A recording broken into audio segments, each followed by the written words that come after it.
Dieu ne craint pas de courir des risques.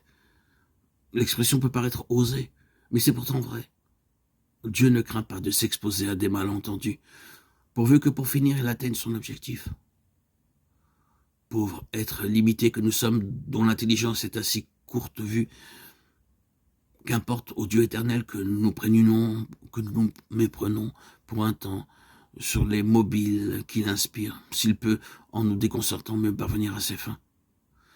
Pour quelqu'un qui a pour lui l'éternité, le temps ne compte pas.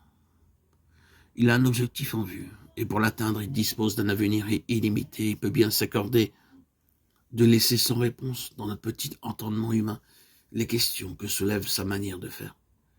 Ce qu'il a en vue est quelque chose d'éternel, qui justifiera d'une façon éclatante tous les moyens qu'il aura mis en œuvre.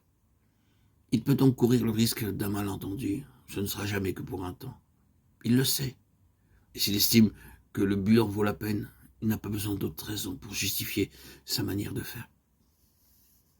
N'est-ce pas là ce qu'il a fait nombre et nombre de fois avec les enfants d'Israël lorsqu'il les abandonna aux mains de leurs ennemis, qui étaient en même temps ses ennemis?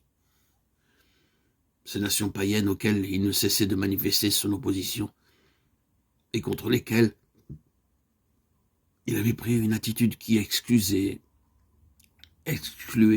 toute possibilité de réconciliation. C'est entre leurs mains qu'il livra son peuple. Et pendant des années, les enfants d'Israël vécurent sous la tyrannie des ennemis jurés du Dieu d'Israël. En nous plaçant à un certain point de vue, nous pouvons évidemment voir là une contradiction. Les ennemis de Dieu, tous ceux qui le haïssaient et savouraient ce spectacle, ne se faisaient pas faute de le remarquer. Vous voyez bien, Dieu ne pouvait pas venir à bout de ces gens.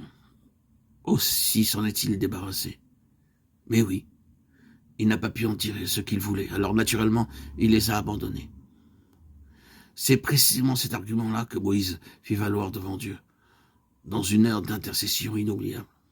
Eh bien oui, Dieu accepte de courir ces risques-là, il laisse les païens rire, se moquer de lui, le railler en face, devant le spectacle qu'il semble leur donner.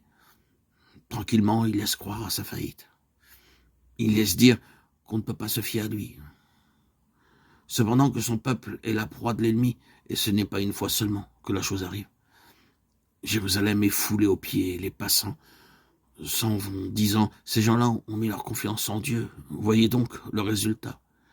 Ce que nous avons donc là, c'est Dieu s'exposant délibérément à l'opprobre par la manière dont il se comporte avec les siens, estimant que le but en vaut la peine et que ce n'est pas là payer trop cher le résultat qu'il cherche.